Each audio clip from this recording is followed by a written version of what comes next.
Hello and welcome friends, कैसे हो आप सब। उम्मीद करता हूँ आप सब ठीक होंगे। दोस्तों, आज हम जनसंख्या भूगोल का एक मॉडल है वो करने वाले हैं, जिसका नाम है डेमोग्राफिक ट्रांजैक्शन मॉडल।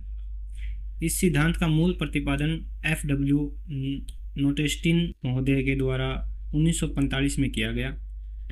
यह सिद्धांत किसी देश के आर्थिक एवं प्रौद्योगिक विकास और जनसंख्या के बीच के संबंध को बताता है, यानी कि किस तरह जनसंख्या घटती और बढ़ती है और वो किस प्रकार से आर्थिक और प्रौद्योगिक विकास के ऊपर अपना प्रभाव डालती है। ये इस सिद्धांत की में बताया जाएगा। सरल शब्दों में कहें तो आर्थिक व अन्य विकास के साथ जनसंख्या वृद्धि दर में भी किस तरह बदलाव होते हैं, यह सिद्धांत बताता है। इस सिद्धांत का प्रतिपादन कई विद्वानों ने अपने अनुसार किया, परंतु मुख्य रूप से इस सिद्धांत का श्रेय एफ नोटेस्टिन महोदय को जाता है। यह सिद्धांत हमें बताता है कि कोई क्षेत्र, देश, समाज आदि ग्रामीण, खेतीहर, अशिक्षित अर्थव्यवस्था से उन्नति करके नगरीय, औद्योगिक व शिक्षित कैसे बनता है। कोई क्षेत्र, समाज, देश आदि उन्नति करता है तब वह उच्च मृत्यु दर व जन्म दर से निम्न मृत्यु दर व जन्म दर की तरफ जाता है। ये ग्राफ में बताया गया है दोस्तों कि जब कोई देश विकास की ओर जाता है तब वह ग्रामीण, खेतीहर और अशिक्षित से संक्रमण करके नगरीय, औद्योगिक व शिक्षित विकास की तरफ बढ़ता है। ये इसमें शुरू में यहाँ पर उच्च मृत्यु दर व उच्च जन्म दर रहती है और विकास के बाद निम्न जन्म दर व निम्न मृत्यु दर हो जाती है। कुछ विद्वानों ने इस सिद्धांत को जनांकीय संक्रमण की जगह जनांकीय चक्कर कहना उपयुक्त माना है। इस सिद्धांत की मुख्य रूप से 3 अवस्थाएं हैं, परंतु अलग अलग विद्वानों ने अपनी अलग अलग अवस्थाओं को बताया है। सबसे पहले एफ नोटेस्टिन महोदय ने इस सिद्धांत की 3 अवस्थाएं दी है। इसमें से high growth rate, decreasing growth rate, population decrease. फिर इसके बाद WS थॉम्सन महोदय ने इसकी 3 अवस्थाएं दी हैं, जिसमें पूर्व संक्रमण काल, संक्रमण काल और परासंक्रमण काल, यानी कि पोस्ट संक्रमण काल। इसके बाद कार्ल सैक्स एंड GT टिवार्था महोदय ने इस मॉडल की है वो 4 अवस्थाएं दी हैं। इसमें सबसे पहले उच्च स्थायी अवस्था, फिर इसके बाद है प्रारंभिक वर्धमान अवस्था, फिर इसके बाद है उत्तर वर्धमान अवस्था, फिर है निम्न स्थायी अवस्था।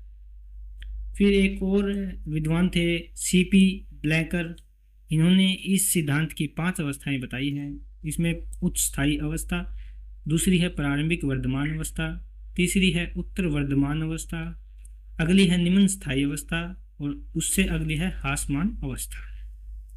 सबसे पहले देखते हैं FW नोटेस्टिन महोदय द्वारा बताई गई अवस्थाओं में कौन कौन से स्टेज आते हैं। पहला स्टेज है, इस अवस्था में जन्म दर उच्च रहती है। स्टेज 2 में इस अवस्था में जन्म दर की कमी के कारण वृद्धि दर की में कमी आ जाती है। तीसरी अवस्था में यानी कि स्टेज 3 में इस अवस्था में जन्म दर व मृत्यु दर दोनों निम्न स्तर के ऊपर आ जाते हैं। स्टेज 1, स्टेज 2, स्टेज 3 आप ग्राफ के अंदर देख सकते हैं। शुरुआत में जन्म दर और मृत्यु दर दोनों उच्च रहती है।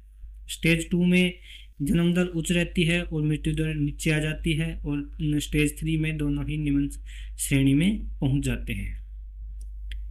अगली है कार्ल सैक्स और GT टिवार्था महोदय के द्वारा दी गई अवस्थाओं में स्टेज 1 में हाई यानी कि उच्च स्थायी इस स्टेज को माना गया है हाई स्टेशनरी स्टेज। इस अवस्था में जन्म दर व मृत्यु दर दोनों ही उच्च श्रेणी में रहती है। स्टेज 2 में फिर इस श्रेणी की अवस्थाओं में जन्म दर उच्च रहती है परंतु मृत्यु दर में कमी हो जाती है। स्टेज 3 है, इस स्टेज में जन्म दर कम होने लगती है और मृत्यु दर निम्न स्तर की श्रेणी में पहुंच जाती है। स्टेज 4 में इस अवस्थाओं में जन्म दर व मृत्यु दर दोनों ही निम्न स्तर की श्रेणी पर पहुंच जाते हैं और जनसंख्या में वृद्धि करती है।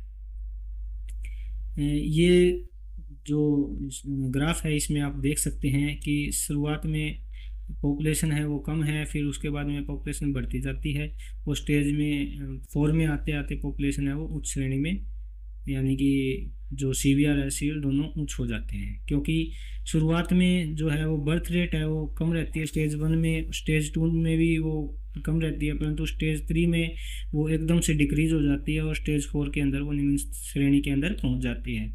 बात करें मृत्यु दर की तो वो स्टेज 1 के अंदर वो उच्च रहती है, स्टेज 2 के अंदर एकदम से डिक्रीज होने लगती है और स्टेज 3 के आते आते वह निम्न स्तर की श्रेणी में पहुंच जाती है। स्टेज जो 1 है उसमें दोस्तों अफ्रीका महाद्वीप के देश है वो आते हैं, सूडान, कांगो, गाना इत्यादि जो देश हैं वो इस स्टेज के अंदर आते हैं। इस अवस्था में जन्म दर प्रति 1000 पर 35 होती है, वह मृत्यु दर प्रति 1000 पर 30 होती है।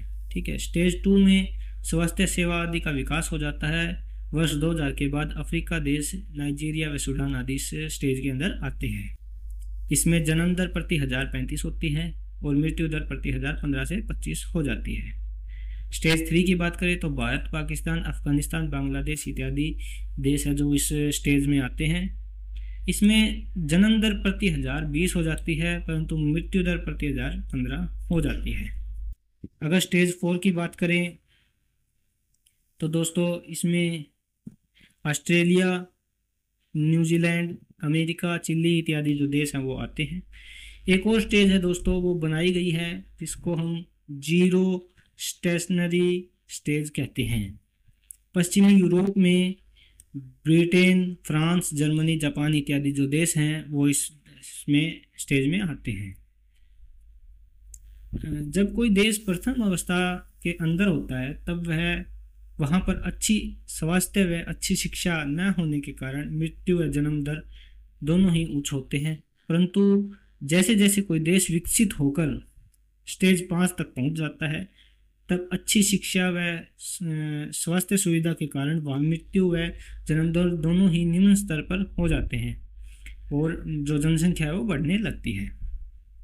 सिद्धांत का है मूल्यांकन देख लेते हैं, सिद्धांत के जो प्रभाव है वो भी देख लेते हैं इसके अंदर।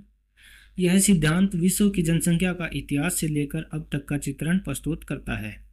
इसमें कोई दो राय नहीं है दोस्तों, यह बहुत ही सत्य है कि जो प्राचीन काल से लेकर आज तक का है वो ये सिद्धांत है, समय काल वो बताता है।